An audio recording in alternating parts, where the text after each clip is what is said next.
اللہ والے جو اللہ سے ملا دیتے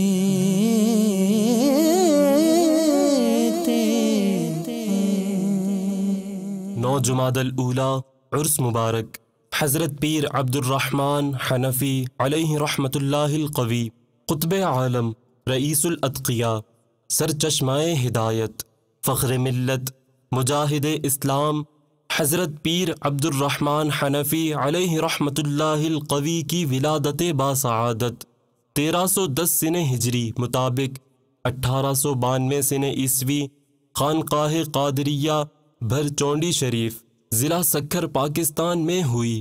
آپ رحمت اللہ تعالی علیہ کی ابتدائی تعلیم و تربیت شریعت و معرفت کے انوار سے معمور ماحول میں آپ کے والد ماجد حافظ محمد عبداللہ رحمت اللہ تعالی علیہ کے زیر سایہ ہوئی۔ نامور علماء سے اکتساب فیض کیا۔ آپ رحمت اللہ تعالی علیہ صاحب کمالات و درجات، انگنت خوبیوں کے حامل، علم و عمل کا ٹھاٹھے مارتا سمندر تھے۔ آپ رحمت اللہ تعالی علیہ نے اپنی تمام عمر اشاعت اسلام کے لیے وقف کر رکھی تھی۔ ہزاروں افراد نے حلقہ ذکر و فکر میں شامل ہو کر منازل سلوک طے کیے۔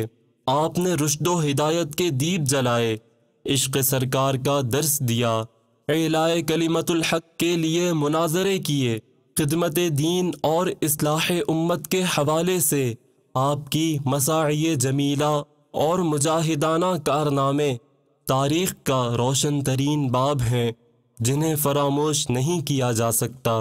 فخر ملت، مجاہد اسلام، حضرت پیر عبد الرحمن حنفی علیہ رحمت اللہ القوی نے 9 جمادی الاولیٰ 1380 سنہ ہجری مطابق 30 اکتوبر 1960 سنہ عیسوی کو وصال فرمایا، اور آپ کا مزار مبارک بھرچونڈی، ضلع سکھر، پاکستان میں مرجع خلائق ہے۔ اللہ تبارک و تعالی کی ان پر رحمت ہو اور ان کے صدقے ہماری بے حساب مغفرت ہو۔ صلو علی الحبیب صلی اللہ تعالی علی محمد۔ مجھے اپنی اور ساری دنیا کے لوگوں کی اصلاح کی کوشش کرنی ہے انشاءاللہ۔